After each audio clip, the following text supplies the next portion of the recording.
Turrican Flashback is here, the grand return of the 90s platforming badass Tin Man for Nintendo Switch and PlayStation 4. This time I'll be taking a look at the Nintendo Switch version of the game. Turrican Flashback on the Switch contains the Amiga versions of Turrican 1 and 2, the Mega Drive version of Mega Turrican, and the SNES version of Super Turrican.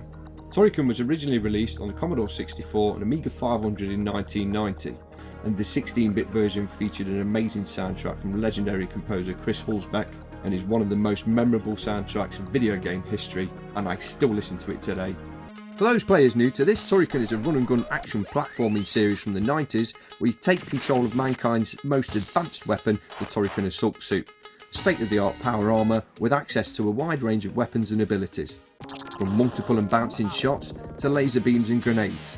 You even have a surround beam which can take out enemies at a great distance, and you can control in a 360-degree motion. In the first Turrican game you also have access to the mines and grenades, which are excellent for taking out those pesky cannon enemies that you're constantly coming across. In both versions, in all versions in fact, you possibly have access to the power lines which sweep from the centre of the screen to the left and right, taking out all the enemies on the way and causing big damage to the bosses as well. Even if you're in a pinch, you can turn the Turrican suit into a wheel to escape, or to kill the enemies, or to just gain the upper hand, or just move a bit faster across the screen. It does look a lot like the morphing ball from Metroid, but functionality is quite different. So with all this firepower and arsenal at your disposal, it's down to you and your Turrican Assault Suit to free these planets from the tyranny and kill the evil machine. So here we are at the main menu. As you can see, all 4 games available to us are listed. If I hover over each one, it gives you a little bit about the story of each game and a little bit about the product's history too. Before launching the game, make sure to check out the options where you can tweak a range of things. We can tweak the Paula stereo, which gives us that true Amiga left and right audio vibe. From here you can also choose from a dynamic HUD mode, which gets rid of that massive chunk of information that's seen at the bottom of the screen in Turrican 1 and 2, just giving you the screen to itself. This can be toggled on and off by pressing the right stick in, or just viewed momentarily by pressing up or down on the right stick. This is especially useful if you're displaying the game at full screen, as it really does fill that Switch screen and makes the game look nice. But even if you're not playing in full screen, you can choose a range of wallpapers around the edge, from Turrican II and Mega Turrican to Turrican Flashback, or just a nice blank border if you don't want any on there. Also, we have a different RGB colour selector to simulate those displays of yesterday if you really want to go for that old school authentic experience. We can also change the rewind speed of the game here in the options. But perhaps the most interesting option in there is the shader, which applies a CRT filter to the game and gives you loads of options to choose from, so you can tweak that to your heart's content and get it just how you want it to be. Before I forget, there's also an option for the old school gamers to change the controls, so you can press up to jump like we used to on the zip stick back in the day. But to be honest, on a control pad it feels so much better to have a button to jump. But whatever's your preference, the options there, we can choose from all of this, which is also very welcome. Okay, so on booting this I did regress for a brief second and see my childhood self put that Amiga disc in and load the game up and sit there patiently while it loaded, and then I remembered that we were playing this on the Nintendo Switch and I'm not 10.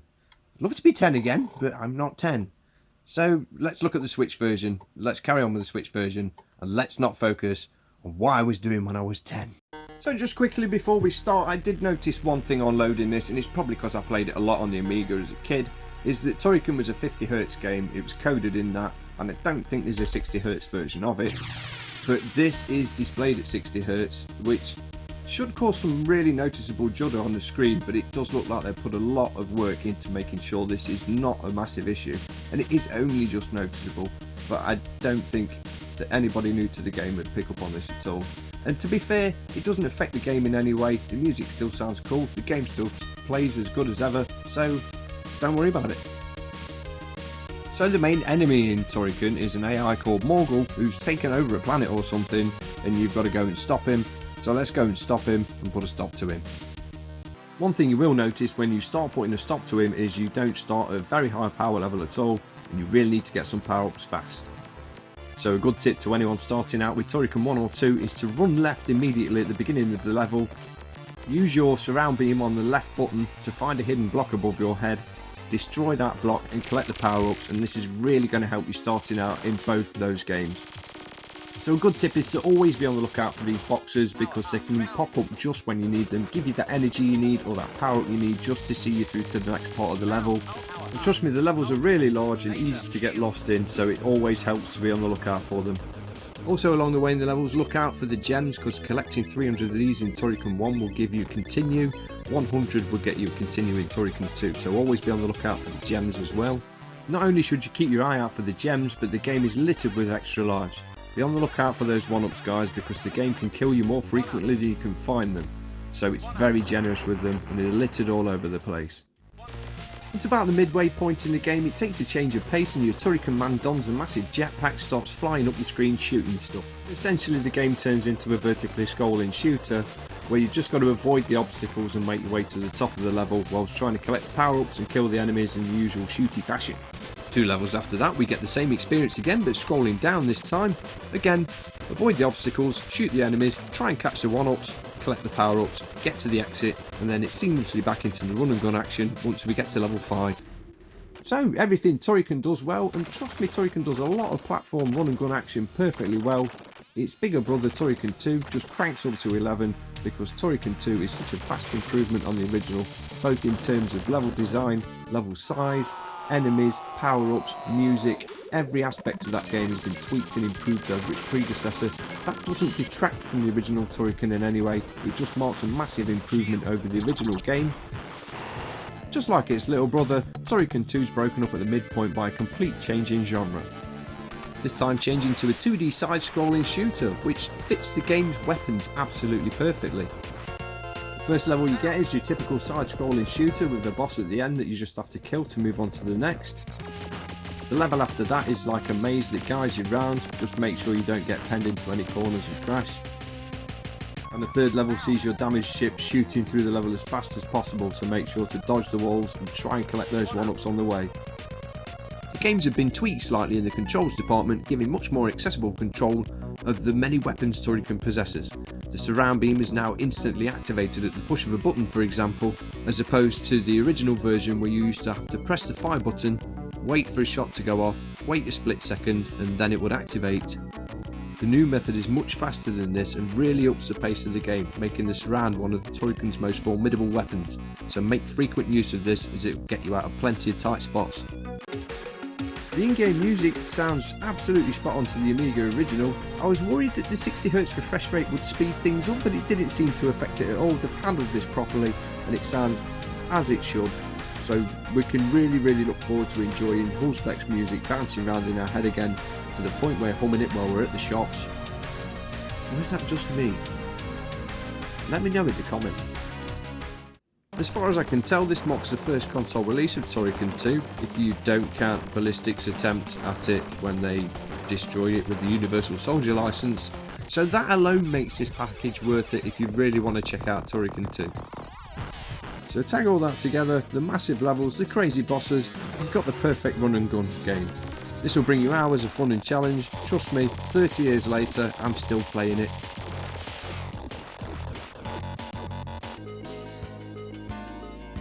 Mega Turrican, aka Turrican 3, aka third game of the Turrican series, aka third game on the list, and Turrican Flashback. Once again we get to don that lovely shiny power armour and go and kill some stuff. This time, surprise surprise, the machine's back, so let's go and kill the machine in Mega Drive land. Mega Turrican improved vastly on its predecessor in terms of graphics, with more sprites on screen, more colours, more effects, more scrolling backgrounds. Everything was just amped up in the graphics department. But what the biggest change was to the gameplay. Gone is your best buddy, the surround laser, and he's been replaced with the grapple beam, which is used to traverse some of the more tricky jumps in the game. Mega Turrican's levels, however, are slightly smaller than they were in previous games, with less emphasis on exploration and more emphasis on run and gun action. This doesn't detract from the game, however, as there's still plenty of secrets to find, 1-ups to hunt out, and gems to collect to earn those extra continues. Also, the enhanced control scheme that we experienced in Turrican 1 and 2 is present here, but it only does apply to the grapple beam as far as I can tell. This makes it easier to activate and easier to detach once you're swinging to jump to a platform, so this makes finding secrets later in the game a lot easier and traversing those more tricky jumps in the later levels a lot easier too. My only gripe with this game was I did suffer from the occasional crash which took me back to the dashboard, making a playthrough in one go impossible without save states, but hopefully this will be sorted out further down the line and patched. But that's the only issue with Mega Turrican. Super Turrican, aka Super Turrican, aka the 4th game on the Turrican Flashback list. So here we are once again, the big, shiny, awesome Turrican guy. Senses a bit of trouble, and who is it? Oh, it's the machine. So, roll on Super Turrican, let's go and kill the machine. Or not kill the machine, because I'm pretty sure this game is missing that entire level where you have to fight the machine. So, let's play some Super Turrican, where the machine's taken over, but you can't defeat the machine because that level's not in the game, so you can technically complete the game without even encountering the machine, but also by defeating the machine in beautiful Super Turrican, the unfinished wonder for the Super Nintendo.